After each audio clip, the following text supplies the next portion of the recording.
A very good morning, class. Welcome back. This is perhaps our first class after the vacation. Before coming to the today's class, I would just like to remind you all to kindly send me the homework which was there for the holiday. You can send me till this coming Saturday. You can send me on my WhatsApp number along with your details. You can write down your name, roll number, class, section and the topic that was given to you. Second thing was which was there in the holiday homework only, that once the school reopens after the vacation, you will have a class test of chapter number 2 which was pending. It was supposed to be held after the vacation. So that is what I have framed the date for you all. Test of chapter number 2 on 28th of June 2021. 28th is Monday. So on coming Monday, we will be having a class test, online class test during the evening time of chapter number 2. So I request everyone to prepare well.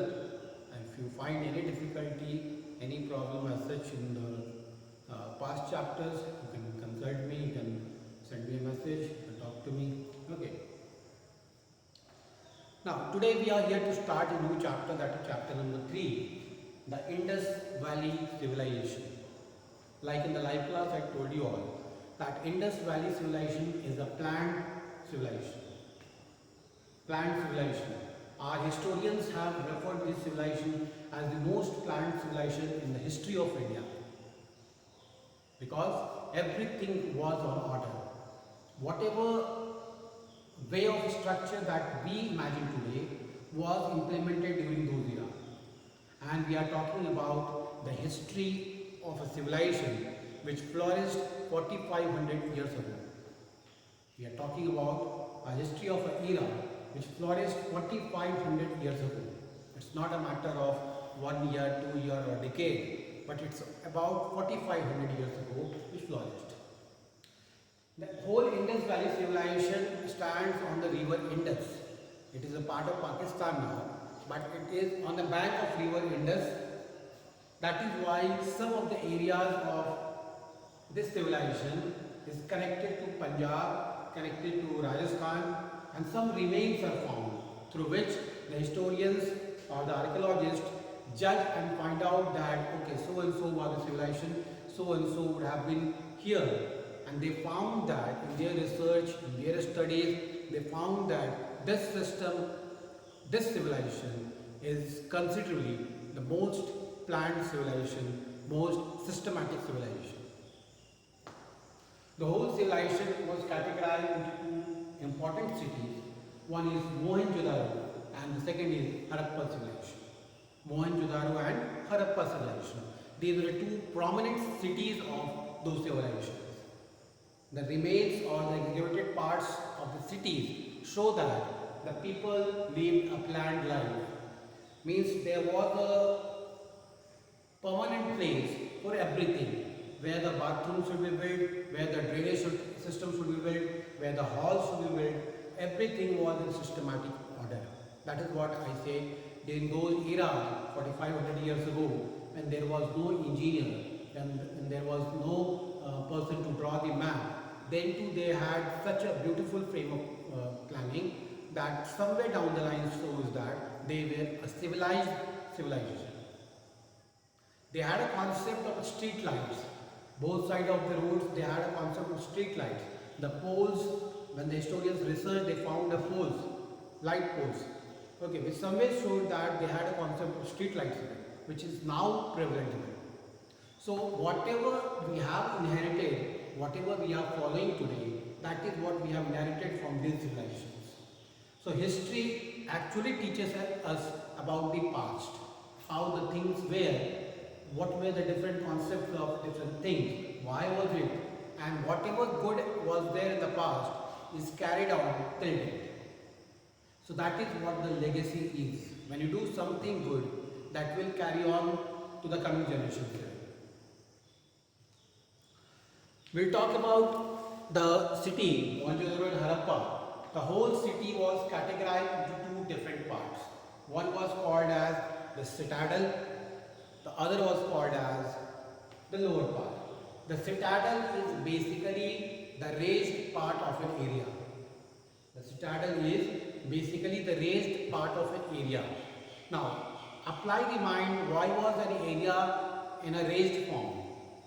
Okay, the reason was during the rainy season or when the flood used to be there, the water from the other side do not enter into the main area. That is why the citadel was built. So that there is no destruction, no disaster, and the happiness and the onus was enjoyed by everyone. They did not feel any problem when the rain was there or when the flood was there. The citadel was basically constructed in Bagh to stop the rainwater coming into the main cities. Whereas lower part was made for the labor class, or you can say the petty workers, the daily workers who used to work, they used to live in the lower part of the area. So this somewhere shows how the society was categorized. The citadel was the raised part where the king and the officers used to live. The lower part where the employees, or you can say the workers, the petty workers, the daily workers used to live. So this again shows the division of society. If you understand from the history point of view, it proves you that the city was, or the place was categorized into two different heads. One was for upper caste or upper class, the other was for the lower class. So the concept of division of society came from here only. Then we talk about the three important aspects of the Mohenjo-daro and Harappa here. One is Great Bath, one is called Great Bath, the other is called Granary, and the third is called Assembly Hall. The Great Bath was made for the people to come and take baths, and it was built in such a way, roof after roof, or the structure was such a way connected with each other that there was no seepage between each other, and there was a place for the people to go and change the dress even. There was a changing room even which was constructed in such a manner. It was called Great Bath because people used to take a holy bath, or you can say they used to take a bath, and the stairs were drawn, or the stairs were built so that people could wash their clothes. This system we do even follow today. On the banks of the river, when we take bath, we wash our clothes over the stairs only. Next was granary system. Granary system was where the grains used to be nourished, or grains used to be thrashed. Okay. After the research, the two basic grains which were found in the Indus Valley civilization, or Mohenjo-daro and Harappa, the two basic grains were barley and wheat.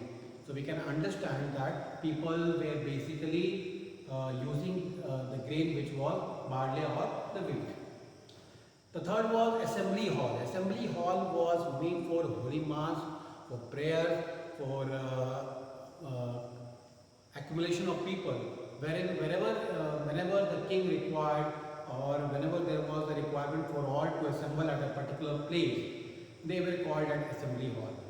So we can understand the importance that whenever king wanted to convey any message, whenever any religious worship or religious work were to be designed, it was done in the Assembly Hall itself. So overall the life of the people was in a very balanced form, in a very equated form.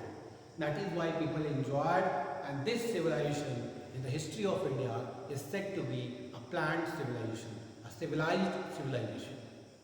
So class, I shall put a stop over here. In the next class, we shall talk about the life of the people, how were the houses constructed, what are the basic concept of drainage system. Thank you, class.